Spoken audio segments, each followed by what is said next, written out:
ये है अमरूद का पौधा। और ये पौधा देखिए किस समय भीषण गर्मी में भी हरा भरा है। इसको आप देखिए, ये करीब 1.5 साल पुराना अमरूद का पौधा है और फिलहाल बहुत अच्छी तरह चल रहा है। इसमें किसी प्रकार की कोई कमी नहीं। गर्मी बहुत ज़्यादा तेज़ है। हालांकि पत्तियाँ थोड़ी सी हल्की सी कुछ लगता है गड़बड़ है, परंतु ये देखिए ये सब सही है। पत्तियाँ, गर्मी बहुत है। ये अमरूद का पौधा है। अमरूद के पौधे को आप चाहें तो इसमें अच्छी तरह से फल साल में 2 बार ले सकते हैं। सामान्यतः इसमें फल जाड़ों में बहुत अच्छे आते हैं और मीठे होते हैं, परंतु अगर इसको जाड़ों गर्मियों में भी लेंगे तो भी अच्छी फसल इसमें हो सकती है। तो इस गमले में लगाने के लिए ये बहुत सूटेबल वैरायटी है और किसानों के लिए ये ताइवान पिंक की जो वैरायटी है ये बहुत ही अच्छी है। फलन बहुत अच्छा है और साइज बहुत अच्छा है। साथ साथ इसमें अगर आप देखेंगे तो सॉफ्ट बहुत है इसको खाने में। तो इस प्रजाति के किस्म के पौधे को अगर आप अपने बागवानी करेंगे तो आपको भारी मुनाफा होने की संभावना रहती है। इसको लगाने के लिए आपको केवल गोबर की सड़ी खाद और बोन मील और साथ में नीम की खली का प्रयोग ज़्यादा करना है। नीम की खली का प्रयोग इसलिए ज़्यादा करना कि नीमाटोड की बीमारी सबसे ज़्यादा अगर किसी पौधे में पहले लगती है तो वो है अमरूद का पौधा। तो अमरूद के पौधों को नीमाटोड से बचाने के लिए आपको नीम की खली का भरपूर प्रयोग करना पड़ेगा। नीम की खली में नाइट्रोजन भी होता है, फंगिसाइड का भी काम करती है और साथ साथ एक कीटनाशक का भी काम करती है। तो कुल मिला के नीम की खली का प्रयोग करना अमरूद के पौधों के लिए बहुत ही उचित होता है। इसलिए जब भी आप कभी अमरूद का पौधा लगाएं तो उसमें कम से कम अच्छी मात्रा में, यानी कम से कम 7-8% जितना आप मिट्टी डालें या गोबर की खाद के साथ साथ इसको ज़रूर मिलाएं। और जब आप गड्ढा खोदें तो पौधा लगाने से कम 1 महीने पहले ये गोबर की सड़ी खाद, बोन मील, नीम की खली, इन सबको आपस में मिलाकर गड्ढे में या गमले में रख के भर दें और पानी डाल दें और कोशिश करें कि उसको गुड़ाई उड़ाई ना करें और उस पर तभी कोई काम करें जब उसमें पौधा लगाना हो। यानी 1 महीना, अगर 2 महीने रखेंगे तो और अच्छा होगा।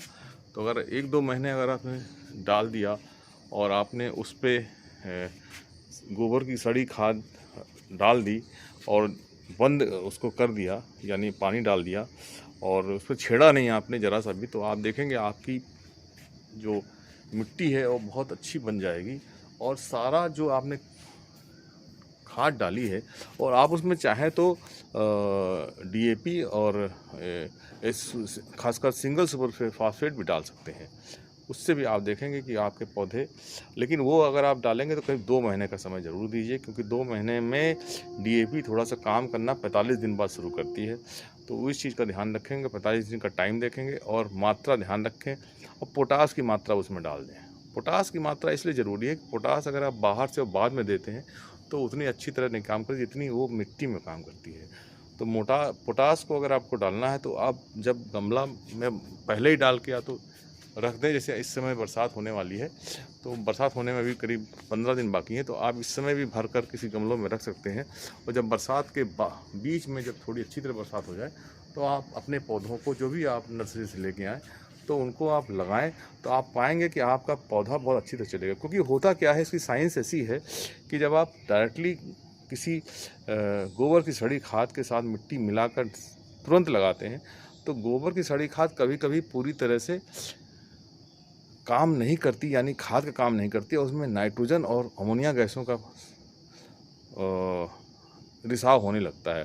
और नाइट्रोजन या अमोनिया गैस, जब अमोनिया गैस बनती है तो इतनी गर्मी होती है कि पौधे को बहुत कष्ट होता है। उसकी जड़ों को जो शोषित करने में अपने नाइट्रोजन को बहुत तकलीफ़ होती है और पौधा कुल मिला के अच्छी तरह चल नहीं पाता है। और इवन कभी कभी ऐसा भी होता है पौधा मर गया। आपने देखा हो, कभी आपने लगाया है अपने पौधा और आपने उसको ऐसी जगह रख दिया जहाँ पे थोड़ी गर्मी ज़्यादा थी, तो और क्योंकि गोबर की सड़ी खाद में अगर कम सड़ी है तो और ख़तरा है, सबसे ज़्यादा खतरा उसमें तो मीथेन बहुत ज़्यादा निकलेगी। और अगर ज़्यादा भी सड़ी है तो कभी कभी गोबर की गर्मी, इतनी गर्मी के मौसम में खासकर गर्मी इतनी होती है कि पौधे की जड़ें जो हैं वो ख़राब होने लगती हैं और पौधा बहुत दिन चल नहीं पाता है। तो इन सब चीज़ों को देखते हुए ये आपको प्रिकॉशन ज़रूर रखना है कि आप जब पौधे को लगाएं तो उससे पहले अगर गमले की मिट्टी तैयार कर लें या गोबर की सड़ी खाद और इन सब की खाद जो भी आपको खाद डालनी हो वो सब डालकर और भली भांति उसको 2 महीने के लिए छोड़ दें, 1.5 महीने के लिए 45 दिन कम से कम, तो आप पाएंगे कि आपके पौधे अच्छी तरह चल रहे हैं और उनमें किसी प्रकार की कोई भी समस्या नहीं आएगी। ये एक बहुत बड़ी भ्रांति है कि हम लोग सड़ी खाद या तुरंत पौधा लगाने की कोशिश करते हैं। तो इस प्रिकॉशन के साथ अगर आप लगाएंगे, पहले भर के रख देंगे और पानी डाल देंगे, पानी डाल दीजिए उसको जिसमें कि बढ़िया तरह से मिक्स हो जाए, तो आप पाएंगे कि आपका पौधा अच्छा चल रहा है। दोस्तों, राम की बगीचा चैनल में इसी प्रकार की इन्फॉर्मेटिव वीडियो को देखते रहें, लाइक करते रहें, शेयर करते रहें। एक बार समरी और कर देते हैं, आप अगर खादों को मिलाकर गमले में रख देंगे और कम से कम 45 दिन रखेंगे तो आपका पौधा अच्छा परफॉर्म करेगा। धन्यवाद।